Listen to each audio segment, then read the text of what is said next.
That's So Raven was an American TV sitcom that aired from January 2003 to November 2007. The series revolves around the main protagonist, Raven Baxter, who goes through her daily life and challenges as a teenager who so happens to have psychic powers. With that, it allows her to predict the future, and she can use her powers to help protect those she interacts with on a daily basis. 2 years prior to the show even being released and planned, Walt Disney was in the works of creating a test pilot of the series. In the 2001 pilot titled Absolutely Psychic, Raven starred as the best friend rather than being the main character. During the casting stage, Raven Simone was asked what role she wanted to play, in which she stated she wanted to be the goofy friend. The first episode would be quickly shot, and despite Raven wanting to be the side character, the test audience absolutely adored Raven and loved her personality. Because of the positive outcome, the program was changed to include Raven as the main character, alongside a title and casting change to suit Raven's new role. Now, Disney has never come forward and released any footage or material related to the pilot. However, there have been a couple of mentions of it online. On the Wizards of Waverly podcast, Annalisa Vanderpaul, who starred as Chelsea Daniels on That's So Raven, briefly mentions her character's absence from the test pilot. And then I didn't get it. They hired someone else. I didn't get it. But eventually I got it. And I think because Wait a minute. They did the pilot without you? And they did it with a different actor? And then they did another episode with a different actor. So they did 2 episodes and then we're like... The one that aired? You weren't in the... No, that never aired. Okay, 2 of them never aired. The pilot and then the first I was about to say, I was aired. like, I remember seeing the pilot. You were that's in a the lot pilot. of money to spend on 2 episodes and then shelve them. It was. I think something funny like this, you guys.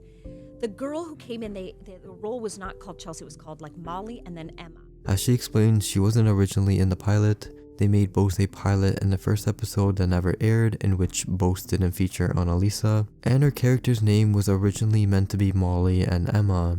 On top of this, a YouTuber named Stay Up Late Productions made a video contacting the pilot's director, Sean McNamara, on Instagram asking whether or not he had a copy of it. Sean McNamara stated that he did, but when he was asked if he could release it, he didn't respond. Stay Up Late Productions sent the DM back in January 11th, 2024, but till this day there's still been no response, in which it's been assumed that he couldn't make it public due to legal issues with Disney.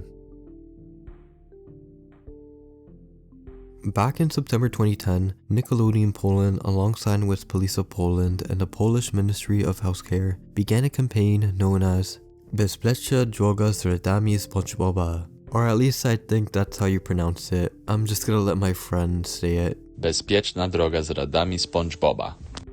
The purpose of the campaign was to inform and teach kids about road safety, and what better way than to use SpongeBob as a marketing tactic. The campaign involved a DVD that consisted of SpongeBob related music videos and quizzes that tested children's road and safety knowledge. In total, 18,000 copies of the DVD were sent to numerous police stations across Poland, and were quickly shown to kids in local schools. This was only the first part of the campaign, as just a year later, a mobile app was developed by Nexus Great for both iOS and Android devices.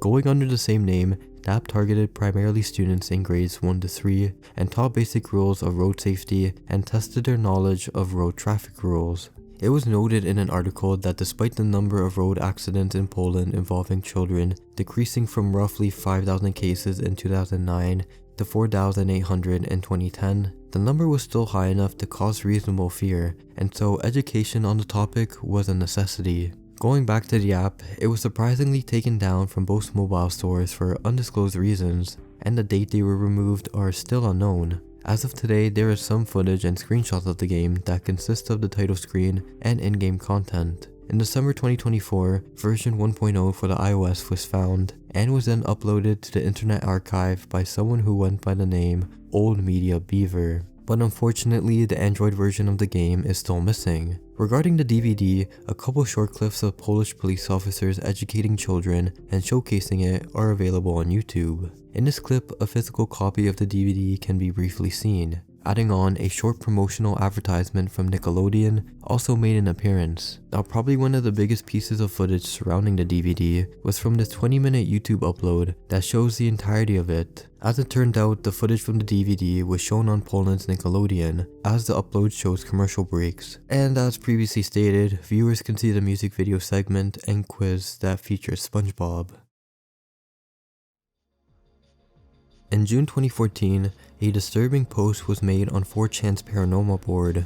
To summarize, the user stated that a friend of his had recently sent his computer into a computer repair shop because he thought that he downloaded a computer virus. At the same time, his friend started dealing with strange paranormal experiences, such as both his lights and TV randomly turning on and off, and that he kept finding image and text files in his computer's downloader file, which he admitted that he never downloaded, and so this prompted him to go get it checked out. Because of the obscure occurrences, this led the OP to question whether or not his friend was dealing with some kind of paranormal entity.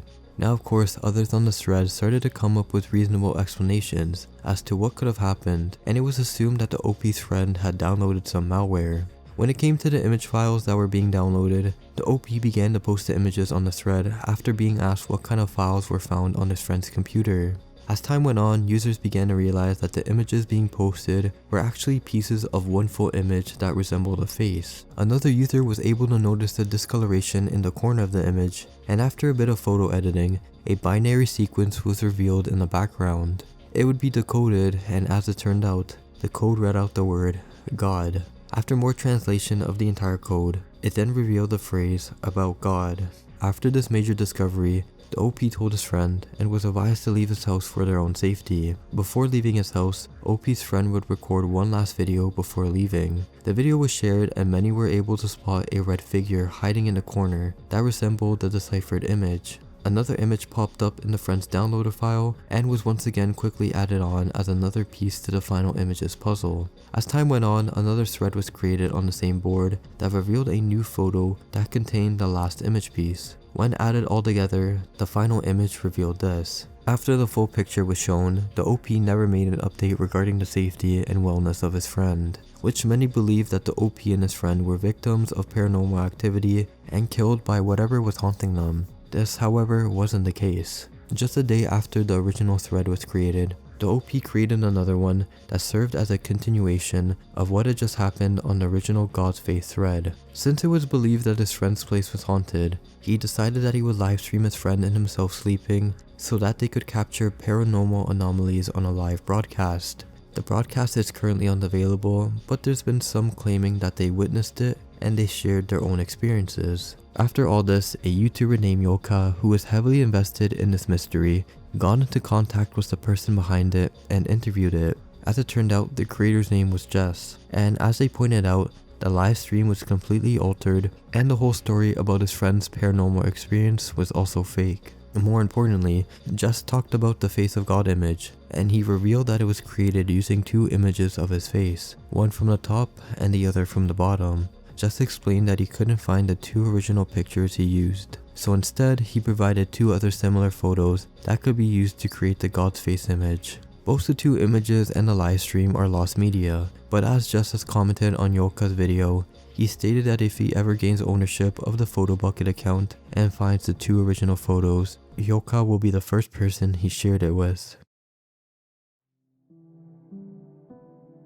In the middle of 2014, Five Nights at Freddy's would become one of the most well-known horror-related games. Due to its unsettling factor, creepy videos and fan-made edits of the game were rising in popularity. Since its existence, Five Nights at Freddy's has been endlessly compared to Chuck E. Cheese due to the animatronic comparison, and because of that, creepypastas started to surge. While there are many Five Nights at Freddy creepypastas to talk about, we'll be looking at one that has recently been sought out for. As pointed out in this Reddit post, the OP remembers to have watched the video in December 2014, and it was directly titled Death at Chuck E. Cheese 70 Murder Files 18+. The video depicted a story involving a man with a mental illness named Paul Lewis, who went around killing innocent children and dismembering their body parts and putting their remains into pizza. For his crimes, Paul would later be arrested, and this caused the establishment to close down. At the end of the video, the song Odas by Jen Titus plays alongside images of the children and Paul Lewis being shown on the screen. Fast forward 6 years in 2020, the OP stumbles upon another video titled Chuck E. Cheese's Creepypasta, Chuck E. Special. To their surprise, the video they just watched was from the same creator who uploaded the Death at Chuck E. Cheese video, which had the exact same story.